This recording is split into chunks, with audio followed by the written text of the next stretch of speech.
SCMR हाँ 1655 जी। Samiullah Bloch में अलादीनो भाइयों को कोर्ट किया गया। उसमें उन्होंने कहा कि लाइफ टाइम डिस्क्वालिफिकेशन है अगर किसी ने जाली सनद जमा करवाई है। Life time. Lifetime। और रिव्यू क्या कहता है? रिव्यू में ये जजमेंट सेटिसाइड हो गया। वो सेटिस्फाइड हो गया? ये रिव्यू में जो जजमेंट सेटिसाइड हुआ PLD 2020 सुप्रीम ग्राउंड पे कोर्ट 591 उन्होंने कहा जी ये that is not a good law. और जबकि समीउल्लाह बलोच में इस पर रिलाई किया गया है, इसको कोर्ट किया गया है। Petition allowed. जी मालूम। ये रिव्यू भी 3 मेंबर जजमेंट थी। जी ये 3 मेंबर बेंच जजमेंट है। ये डिफरेंट बेंच है, मालूम ये मिस्टर जैसे उमर साहब मंदियाल साहब की जजमेंट है मालूम। तो ये एक और वेरिएशन यही मैं कर रहा हूँ मालूम कि अलादीनो भाइयों समीउल्लाह बलोच में एक्सट्रैक्ट कोर्ट करके अप्रूव किया गया। सुप्रीम कोर्ट ने समीउल्लाह बलोच केस में अलादीनो भाइयों केस पर इंहिसार करते हुए नाअहली का फैसला दिया।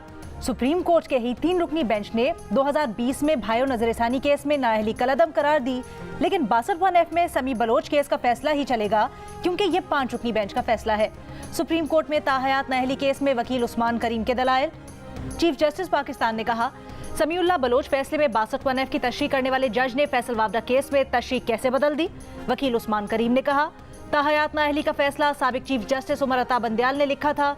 चीफ जस्टिस ने कहा आपके मुताबिक जस्टिस बंदियाल ने इस फैसले को बुनियाद बनाकर अपने ही मौक़िफ़ की नफी की। वकील ने कहा जस्टिस बंदियाल ने बाद में दिए गए फैसलों में मुख्तलिफ मौक़िफ़ अपनाया। जस्टिस मंसूर ने कहा आप कहना चाह रहे हैं अदालत खुद ताहयात नाअहली के फैसले से पीछे हटती रही।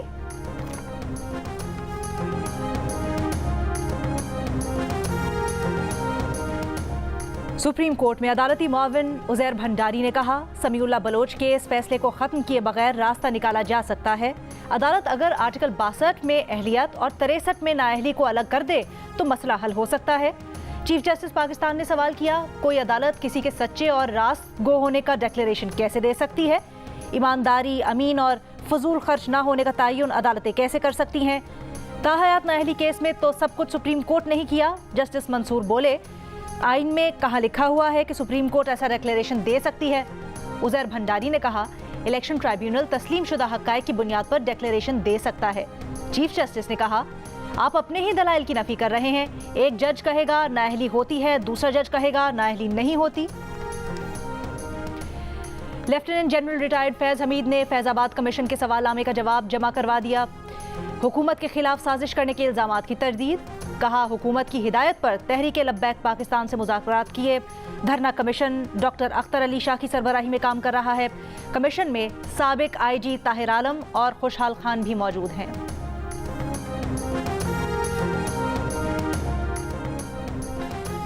अपना बल्ला वापस लेने के लिए PTI की सुप्रीम कोर्ट में दरखास्त। पेशावर हाई कोर्ट का अबूरी हुक्म कलअदम करार देने की इस्तदा।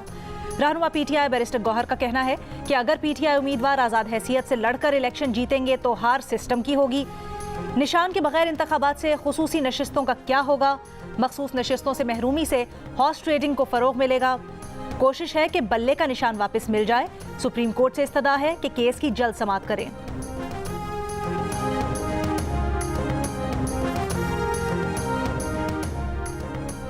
इस्लामाबाद हाई कोर्ट ने नैब सजा याफ्ता के लिए 10 साला नाअहली की मुद्दत बहाल कर दी। इस्लामाबाद हाई कोर्ट के सिंगल बेंच का फैसला डिविजनल बेंच ने मुअत्तल कर दिया। सिंगल बेंच ने नाअहली की मुद्दत 10 साल के बजाय 5 साल का फैसला दिया था। जस्टिस मोहसिन अख्तर कियानी और जस्टिस समन रिफत इम्तियाज ने हुक्म इम्तना जारी किया।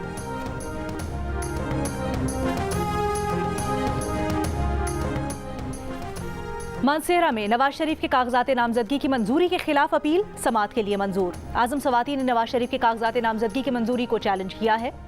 मियांवाली में बानी तहरीक इंसाफ के कागजात मुस्तरद किए जाने के खिलाफ अपील समाअत के लिए मंजूर। रावलपिंडी से कागजात मुस्तरद किए जाने के खिलाफ शेख रशीद की अपील मंजूर। इलेक्शन ट्राइब्यूनल ने इजाजुल हक के कागजात पर रिटर्निंग ऑफिसर के एतराज़ात मुस्तरद करते हुए कागजात मंजूर कर लिए। रहनुमा PTI फिरदौस शमीम नकवी के कराची से कागजात मंजूर। परवेज इलाही, मूनस इलाही और कैसरा इलाही के कागजात मुस्तरद करने पर रिटर्निंग ऑफिसर से कल जवाब तलब। जेहलम से फवाद चौधरी के कागजात मुस्तरद होने के खिलाफ इलेक्शन कमीशन को नोटिस जारी।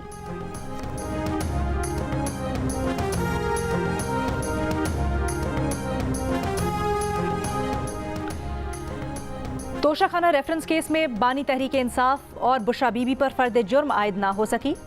मजीद समाअत 6 जनवरी तक मुलतवी। तोशाखाना रेफरेंस और 190 मिलियन पाउंड स्कैंडल में मुल्जिमान की दरखास्त जमानत पर फैसला भी 6 जनवरी को होगा।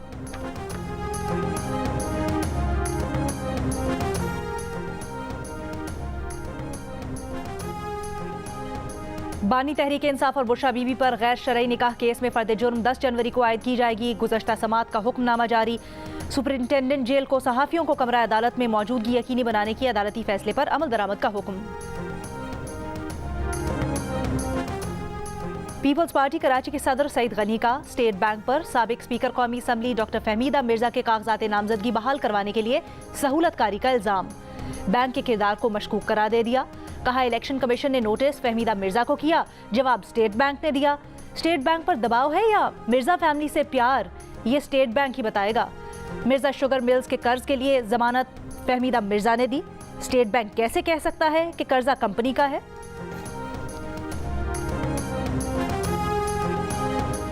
इस्लामाबाद हाई कोर्ट ने नेशनल प्रेस क्लब इस्लामाबाद के सामने मौजूद बलोच मुजाहिरीन को हरासा करने से रोक दिया। अदालत ने नेशनल प्रेस क्लब के सामने से मुजाहिरीन को ना हटाने का हुक्म भी दे दिया।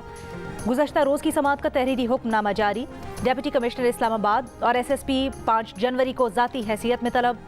बलोच यकजहती कमेटी ने मुजाहिरीन अपने मुतालबात की मंजूरी के लिए 13 दिनों से नेशनल प्रेस क्लब के बाहर मौजूद।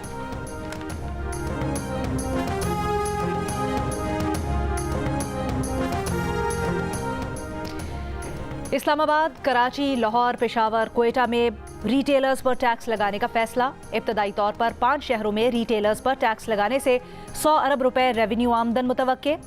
ज़राए का कहना है कि दुकान के साइज और सालाना आमदन पर टैक्स आयद किया जाएगा, जो माहाना की बुनियाद पर इकट्ठा किया जाएगा। मुल्क भर के 35 लाख रिटेलर्स पर FBR ने टैक्स लगाने के लिए स्कीम तैयार की है। हुकूमत की जानिब से ग्रीन सिग्नल मिलने पर स्कीम लॉन्च कर दी जाएगी। मुल्क भर के रिटेलर्स पर टैक्स आयद किए जाने से तकरीबन 300 अरब से जायद आमदन मुतवक्के है।